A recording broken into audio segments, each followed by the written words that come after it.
Hello hi good morning. आप सभी का एक बार फिर से हमारे YouTube channel study with Asif पे बहुत बहुत स्वागत है। दोस्तों पॉलिटी की क्लास के साथ मैं फिर से उपस्थित हुआ हूं और आज जो मॉडल पेपर हमारा होगा वो होगा छठवां मॉडल पेपर आज का। और आज जैसे कि आपको पता ही है मैं चैप्टर वाइज सारे क्लासेस आपको दे रहा हूं। तो यहाँ पे जो आज का चैप्टर हमारा है वो है उच्चतम न्यायालय। पॉलिटी के उच्चतम न्यायालय चैप्टर से जितने भी संभावित क्वेश्चन हैं जो पेट के एग्जाम में पूछे जा सकते हैं, सारे क्वेश्चन को हम लोग देखेंगे और बेहतर ढंग से देखेंगे। और इस चैप्टर से कोई भी सवाल बाहर नहीं जाएगा, आप सारे क्वेश्चनों को आसानी से सॉल्व कर सकते हैं।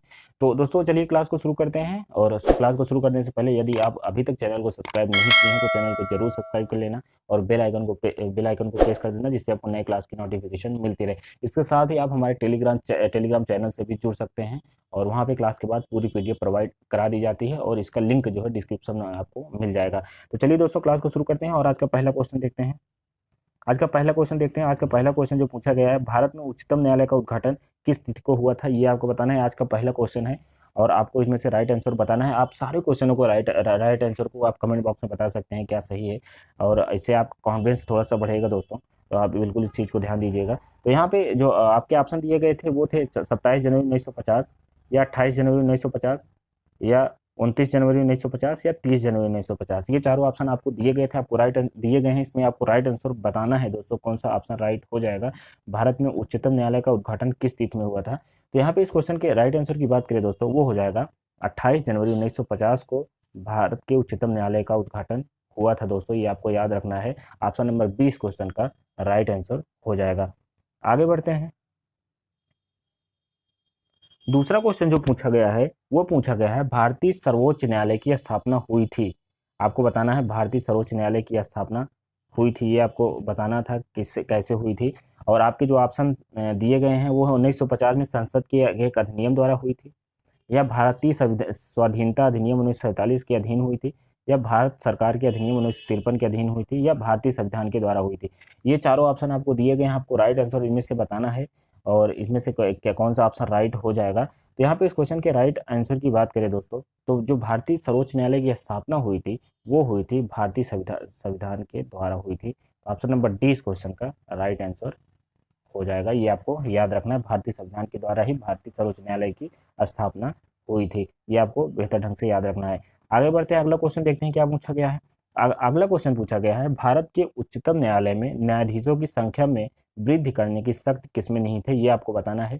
जो उच्चतम न्यायालय में न्यायाधीशों की संख्या में वृद्धि करने की शक्ति है दोस्तों, वो किसमें नहीं थे, ये आपको बताना है। यहाँ पे इसमें जो आपके ऑप्शन दिए गए हैं वो है भारत का राष्ट्रपति, संसद, भारत का मुख्य न्यायमूर्ति या विधि आयोग। ये चारों ऑप्शन दिए गए, आपको राइट आंसर बताना है कि जो उच्चतम न्यायालय में न्यायाधीशों की संख्या में वृद्धि करने की शक्ति हो किसमें नहीं थे। तो यहाँ पे इस क्वेश्चन के राइट आंसर की बात किया जाए दोस्तों, तो यहाँ पे जो राइट आंसर हो जाएगा वो हो जाएगा संसद। ऑप्शन नंबर बी यहाँ पे राइट हो जाएगा। संसद में जो है, संसद के पास ये शक्ति है कि उच्चतम न्यायालय में न्यायाधीशों की संख्या में वृद्धि या कमी कर सकता है। ऑप्शन नंबर बी इस क्वेश्चन का राइट आंसर हो जाएगा। आगे बढ़ते हैं, अगला क्वेश्चन देखते हैं। अगला क्वेश्चन पूछा गया है, सर्वोच्च न्यायालय का न्यायाधीश अपना त्यागपत्र है, अपना त्यागपत्र किसे देता है, ये आपको बताना है दोस्तों। सर्वोच्च न्यायालय के न्यायाधीश अपना त्यागपत्र लिखकर किसे देता है दोस्तों, ये आपको बताना है। यहाँ पे मिसप्रिंट हुआ है, आप इसके लिए क्षमा चाहते हैं आपसे। तो यहाँ पे जो आपका विकल्प दिया गया वो है मुख्य न्यायाधीश को, और राष्ट्रपति को, प्रधानमंत्री को या विधि मंत्री को। ये चारों ऑप्शन आपको दिए गए हैं, आपको राइट आंसर में से बताना है कि सर्वोच्च न्यायालय का न्यायाधीश अपना त्यागपत्र किसे सौंपता है। तो यहाँ पे इस क्वेश्चन के राइट आंसर की बात करें दोस्तों, वो हो जाएगा ऑप्शन नंबर बी, राष्ट्रपति को जो है पत्र सौंपता है, अपना त्याग पत्र सौंपता है। ये आपको याद रखना है। ये आर्टिकल 124 के दो में इसका उल्लेख संविधान में किया गया है दोस्तों।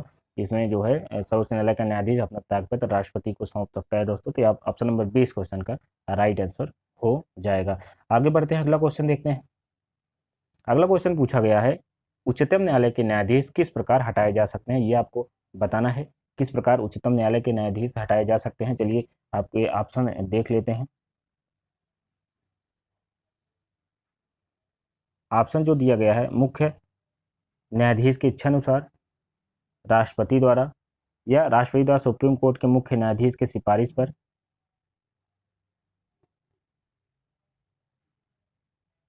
राष्ट्रपति द्वारा सुप्रीम कोर्ट के मुख्य न्यायाधीश के सिफारिश पर, या जो है राष्ट्रपति द्वारा संसद की सिफारिश पर। ये चारों ऑप्शन दिए गए हैं, आपको राइट आंसर इनमें से बताना है कौन सा राइट हो जाएगा। तो इस पांचों क्वेश्चन का जो राइट आंसर हो जाएगा वो हो जाएगा ऑप्शन नंबर डी, राष्ट्रपति द्वारा संसद की सिफारिश पर जो है इन्हें जो है हटाया जा सकता है। तो इसका उल्लेख जो है वो 124 के 4 में किया गया है संविधान के। तो ये भी आपको याद रखना है। तो ऑप्शन नंबर डी इस क्वेश्चन का राइट आंसर हो जाएगा। आगे बढ़ते हैं, अगला क्वेश्चन देखते हैं। अगला क्वेश्चन पूछा गया, सर्वोच्च न्यायालय में सेवानिवृत्ति की आयु है। आपको बताना है सर्वोच्च न्यायालय में सेवानिवृत्ति की आयु क्या है न्यायाधीशों की, ये आपको बताना है। और आपके ऑप्शन है 62 वर्ष, 63 वर्ष, 64 वर्ष या 65 वर्ष। कितने वर्ष में जो है सेवानिवृत्त हो जाएंगे दोस्तों, ये आपको बताना है इसमें से।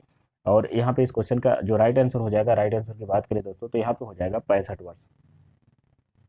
ऑप्शन नंबर डी इस क्वेश्चन का राइट आंसर हो जाएगा। आगे बढ़ते हैं, अगला क्वेश्चन देखते हैं। अगला क्वेश्चन जो दिया गया है, उच्चतम न्यायालय के न्यायाधीश का वेतन निर्धारण किया जाता है, किसके द्वारा निर्धारित किया जाता है, ये आपको बताना है। सातवें क्वेश्चन का आंसर आपको बताना है। और आपके जो ऑप्शन दिए गए हैं वो है राष्ट्रपति द्वारा नियुक्त वेतन आयोग द्वारा, या विधि आयोग द्वारा, या संसद द्वारा, या मंत्रिपरिषद द्वारा। ये चारों ऑप्शन दिए गए हैं, आपको राइट आंसर बताना है। उनके वेतन, राष्ट्रपति जो उच्चतम न्यायालय का न्यायाधीश है उसका वेतन किसके द्वारा दिया जाता है दोस्तों, ये आपको बताना है। तो यहाँ पे इस क्वेश्चन के राइट आंसर की बात करें दोस्तों, वो हो जाएगा संसद द्वारा, ऑप्शन नंबर सी, संसद द्वारा जो है किया जाता है। तो ऑप्शन नंबर सी इस क्वेश्चन का राइट आंसर हो जाएगा। आगे बढ़ते हैं, देखते हैं क्या क्वेश्चन पूछा गया है। अगला क्वेश्चन पूछा गया है, सेवानिवृत्त होने के पश्चात सर्वोच्च न्यायालय के न्यायाधीश वकालत कर सकते हैं, कहाँ पे वकालत कर सकते हैं, ये आपको बताना है।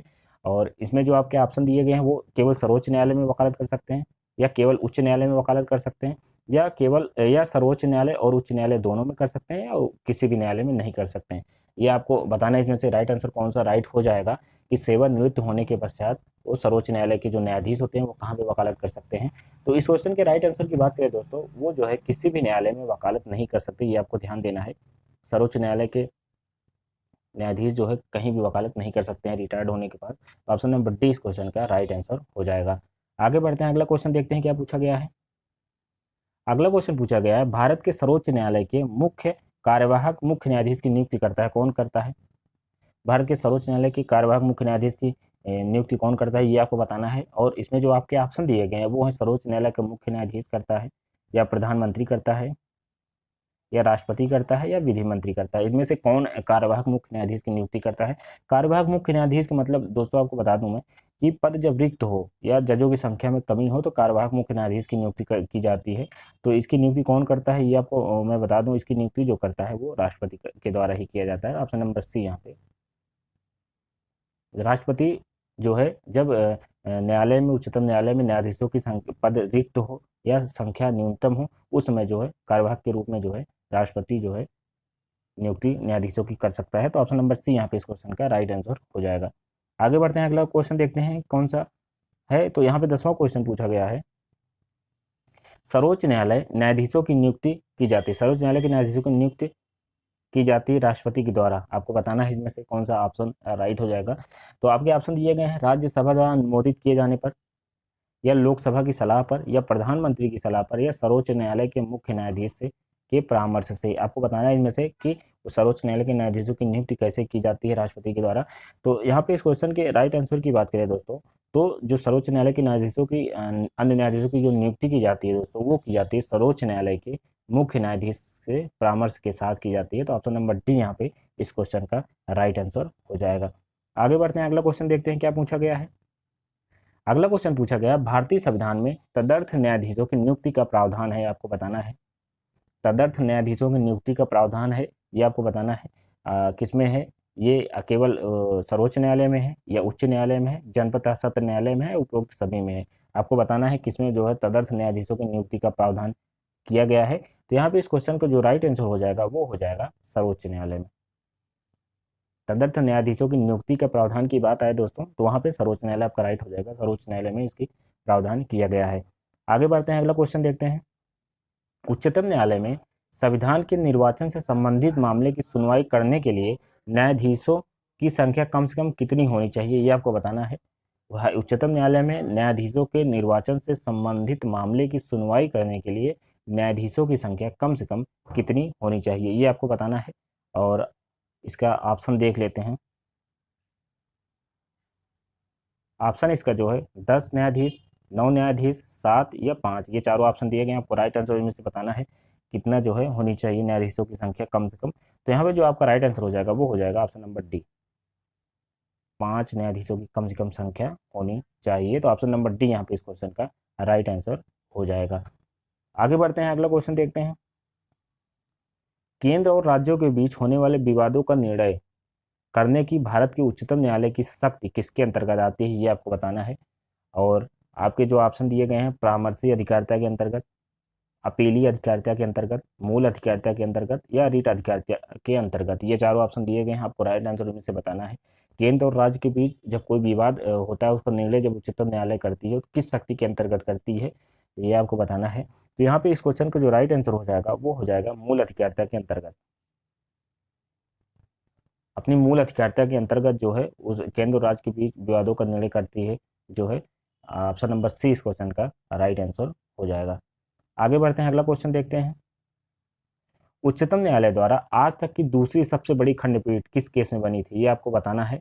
आज तक की दूसरी सबसे बड़ी खंडपीठ जो है किस केस में बनी थी, ये आपको बताना है। आपके ऑप्शन है गोलकनाथ केस में, केशवानंद भारती केस में या मिनर्वा मिल्स केस में या उपरोक्त में से कोई नहीं, ये चारों ऑप्शन दिए गए हैं। आपको राइट आंसर बताना है किस केस में उच्चतम न्यायालय द्वारा आज तक की दूसरी सबसे बड़ी खंडपीठ बनी थी, किस केस में।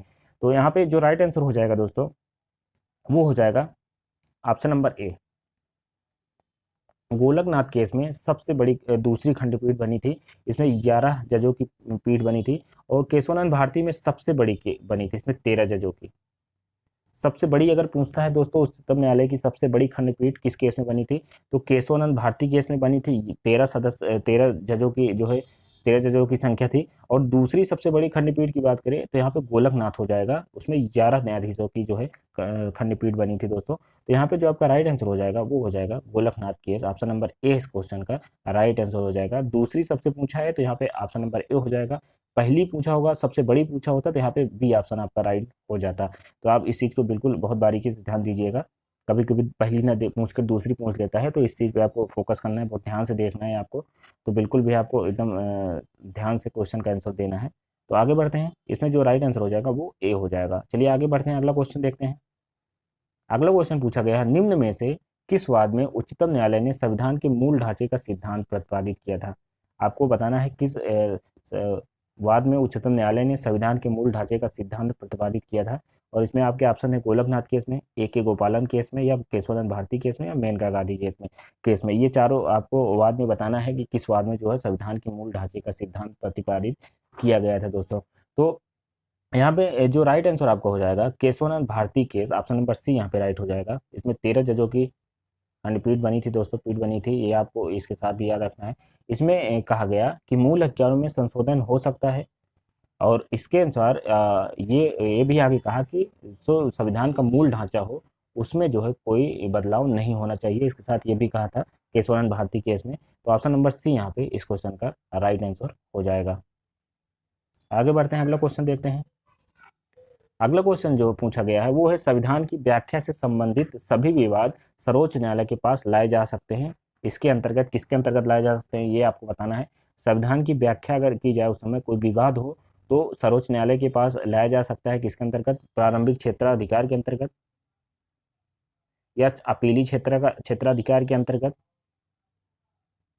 या परामर्शदात्री क्षेत्राधिकार के अंतर्गत, उपरोक्त में से कोई नहीं। ये चारों ऑप्शन दिए गए हैं, आपको राइट आंसर इनमें से बताना है। तो यहाँ पे जो राइट आंसर आपका हो जाएगा वो हो जाएगा अपीली क्षेत्राधिकार के अंतर्गत। ऑप्शन नंबर बी यहाँ पे इस क्वेश्चन का राइट आंसर हो जाएगा। आगे बढ़ते हैं, अगला क्वेश्चन देखते हैं।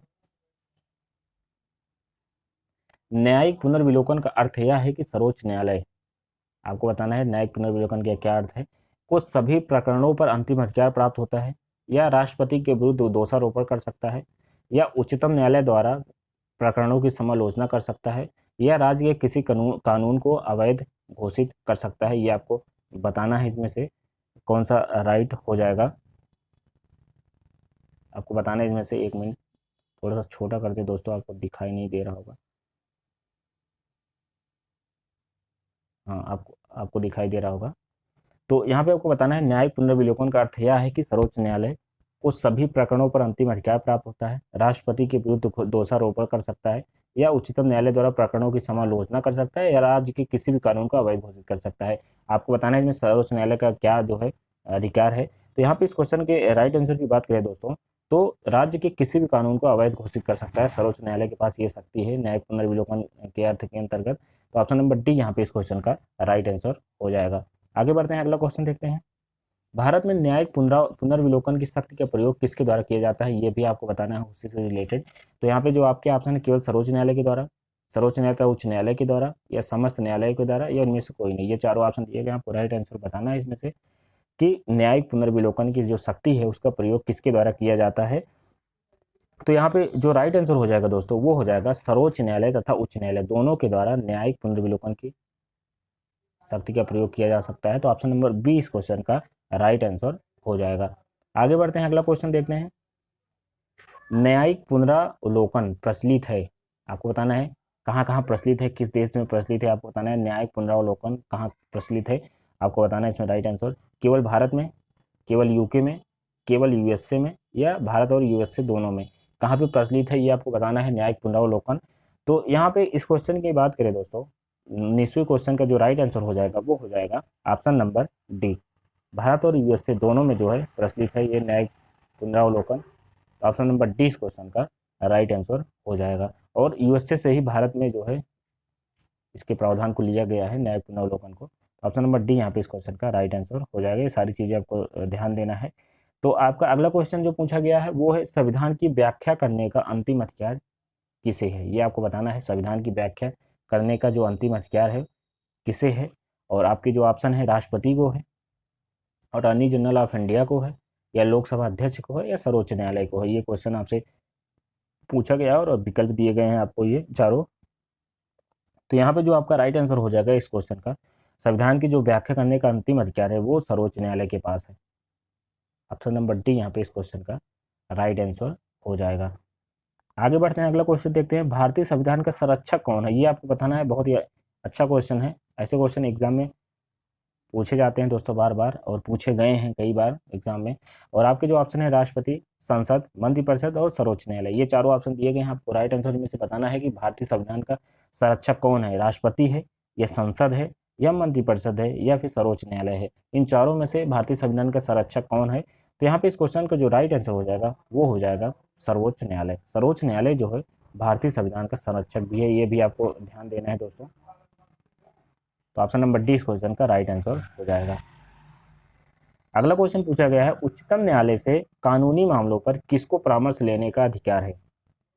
किसको अधिकार है उच्चतम न्यायालय से कानूनी मामलों पर किसको परामर्श लेने का अधिकार है, ये आपको बताना है। और इसमें जो आपको ऑप्शन दिए गए हैं वो क्या प्रधानमंत्री को है, क्या राष्ट्रपति को है, या किसी भी उच्च न्यायालय को है, या उपयुक्त सभी को है।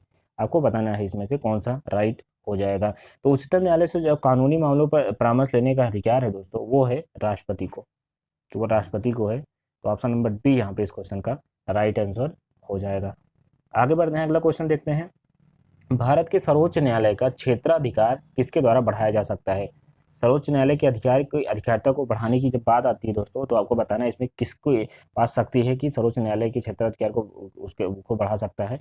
तो आपके ऑप्शन जो दिए गए हैं, भारत के राष्ट्रपति द्वारा बढ़ाया जा सकता है, या संसद द्वारा प्रस्ताव पारित करके बढ़ाया जा सकता है, या संसद द्वारा विधि बनाकर बढ़ाया जा सकता है, या भारत के मुख्य न्यायाधीश से परामर्श करके राष्ट्रपति द्वारा बढ़ाया जा सकता है। किसके पास वो शक्ति है जो सर्वोच्च न्यायालय के क्षेत्राधिकार को बढ़ा सकता है। तो यहाँ पे इस क्वेश्चन के राइट आंसर की बात करें दोस्तों, तो यहाँ पे जो राइट आंसर हो जाएगा वो हो जाएगा ऑप्शन नंबर सी, संसद द्वारा विधि बनाकर जो है सर्वोच्च न्यायालय के क्षेत्राधिकार को बढ़ाया जा सकता है। ये आपको ध्यान देना है।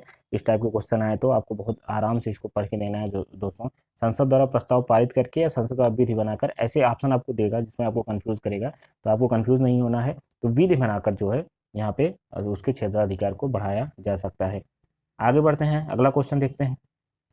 अगला क्वेश्चन पूछा गया है, भारतीय संविधान के किस अनुच्छेद के तहत सर्वोच्च न्यायालय भारतीय नागरिकों के मौलिक अधिकारों की सुरक्षा करता है। मौलिक अधिकारों की सुरक्षा की बात यहाँ पर की गई है। आपके ऑप्शन जो दिए गए हैं आर्टिकल 74, आर्टिकल 56, आर्टिकल 16, आर्टिकल 32। तो यहाँ पे बताना है कि जो सर्वोच्च न्यायालय जो है मौलिक अधिकारों की सुरक्षा की बात करता है नागरिकों की, तो किस आर्टिकल में करता है दोस्तों। तो यहाँ पे जो आपका राइट आंसर हो जाएगा वो हो जाएगा ऑप्शन नंबर डी, आर्टिकल 32 में संवैधानिक उपचारों के अंतर्गत दोस्तों आर्टिकल 32 में सर्वोच्च न्यायालय, आर्टिकल 226 में जो है उच्च न्यायालय, इसे जो है मौलिक नागरिकों के मौलिक अधिकारों की सुरक्षा करता है। आपको ये बहुत इंपॉर्टेंट चीज क्वेश्चन है, ये आपको याद रखना है। आर्टिकल 32 में सर्वोच्च न्यायालय, 226 में उच्च न्यायालय जो है भारतीय नागरिकों के मौलिक अधिकारों की सुरक्षा करता है। ये आपको बहुत ध्यान देना है इस चीज़ पे। तो ऑप्शन नंबर डी इस क्वेश्चन का राइट आंसर हो जाएगा। अगला क्वेश्चन है, सर्वोच्च न्यायालय में न्यायाधीश नियुक्त होने के लिए व्यक्ति को कम से कम कितने वर्ष उच्च न्यायालय का एडवोकेट होना चाहिए, ये आपको बताना है। अगर किसी को भी सर्वोच्च न्यायालय में न्यायाधीश नियुक्ति होना है तो कम से कम कितने वर्ष तक उच्च न्यायालय में उसे एडवोकेट होना चाहिए, ये आपको बताना है। इसमें से आपके जो ऑप्शन है 20 वर्ष, 10 वर्ष, 8 वर्ष या 25 वर्ष, आपके चारों ऑप्शन दिए गए हैं। आपको राइट आंसर इनमें से बताना है। तो यहाँ पे जो आपका राइट आंसर हो जाएगा, बहुत ही इजी क्वेश्चन है, आपको पता होना चाहिए। तो यहाँ पे जो आपका राइट आंसर हो जाएगा वो हो जाएगा ऑप्शन नंबर बी, 10 वर्ष किसी उच्च न्यायालय में एडवोकेट होना चाहिए। तो ऑप्शन नंबर बी यहाँ पे इस क्वेश्चन का राइट आंसर हो जाएगा। तो दोस्तों ये रही क्लास आज की। आपको ये क्लास कैसी लगी आप इसे कमेंट बॉक्स में कमेंट करके ज़रूर बताइएगा। वीडियो अच्छी लगी हो तो आप इसे लाइक कर देना और अपने दोस्तों में शेयर कर देना, जिससे उनको भी इस क्लास का पूरा फ़ायदा मिल सके। तो दोस्तों इसके साथ ही आप हमारे Telegram channel study with Asif से भी जुड़ सकते हैं। यहाँ से क्लास के बाद अभी पूरी PDF प्रोवाइड करा दी जाएगी, तो आप वहाँ से भी जुड़ सकते हैं। इसका लिंक जो है डिस्क्रिप्शन में दिया गया है, वहाँ से आप आसानी से जुड़ सकते हैं। तो चलिए दोस्तों आज की क्लास को बस यहीं पे रोकते हैं और मिलते हैं आपसे नई क्लास में नए सेशन के साथ, नई प्रैक्टिस सेशन के साथ। तो आज की क्लास बस यहीं तक। आप सभी का जुड़ने के लिए मेरे साथ बहुत बहुत धन्यवाद। Thank you very much.